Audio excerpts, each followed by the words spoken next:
Dunia di tahun 2050. Bayangkan, udara saja tidak berpihak kepada kita. Suhu memanas ekstrim. Sebagian orang terpaksa mendekam setiap hari di ruang ber-AC dengan handuk basah menyeka wajah. Mata terus berair. Dan kita hanya dapat tertidur di setiap subuh karena cuma itu waktu yang cukup sejuk. Di luar tembok rumah kita, peningkatan suhu menyebabkan kekeringan parah di banyak belahan dunia. Hanya orang kaya yang bisa membayar air. Keran-keran di tempat publik dikunci. Hutan-hutan terbakar. 2 miliar orang berhadapan langsung dengan suhu yang bisa meroket sampai 60 derajat Celcius. Titik panas di mana tubuh manusia tak dapat bertahan lebih dari 6 jam. 2050, permukaan laut naik drastis menyebabkan badai ekstrim.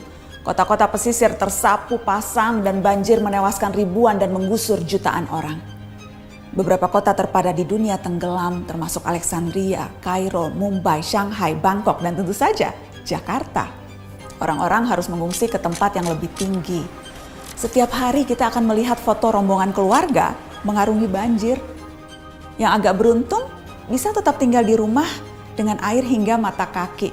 Seperti Jakarta di tiap musim banjir, tapi ini di seluruh dunia.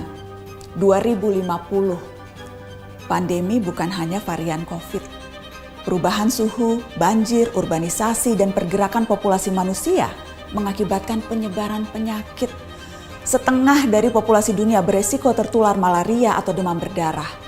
Wabah baru bisa melampaui angka kematian penyakit jantung, menciptakan krisis perawatan kesehatan. Perusahaan asuransi pun menolak melayani.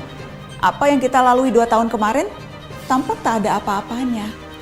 2050, kelaparan merajalela. Populasi dunia meningkat sampai 9 miliar jiwa, walau tingkat kesuburan manusia menurun. Terlalu banyak mulut harus diberi makan, sementara dunia kekurangan air dan lahan yang bisa digarap. Bahan makanan akan semakin mahal, jumlah orang kurang gizi di dunia pun terus meningkat. Sementara bantuan logistik, kalaupun ada, pasti tiba terlambat karena terhambat bencana di mana-mana. 2050, hubungan internasional tak lagi akur. Setiap negara menjadi egois dan saling curiga. Perdagangan global macet karena negara-negara berhenti mengekspor dan memilih mempertahankan sumber daya mereka sendiri.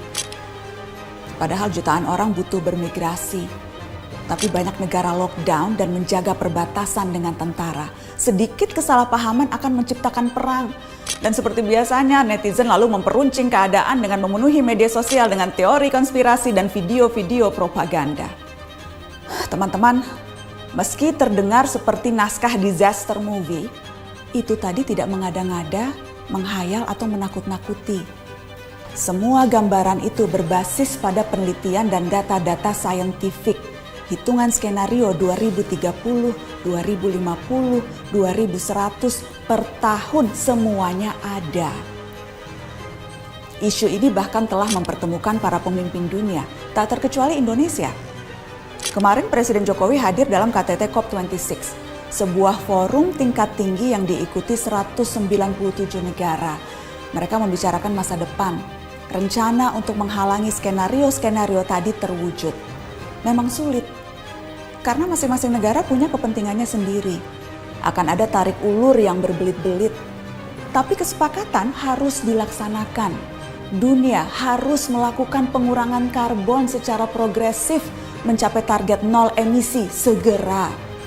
Negara-negara maju yang secara historis lebih bertanggung jawab harus mau membantu pendanaan negara-negara lain untuk ikut memerangi krisis iklim. Dunia berpacu dengan waktu. Gelisah tidak akan menghalangi 2050 sampai di kalender kita. Kita harus serius mempelajari isu ini, termasuk mengawal kebijakan dan langkah-langkah pemerintah. Sorotan terhadap COP26 menegaskan Indonesia selama tinggal di planet yang sama tidak terbebas dari resiko maupun tanggung jawab. Ada yang bisa kita lakukan sebagai individu, tentu saja itu perlu.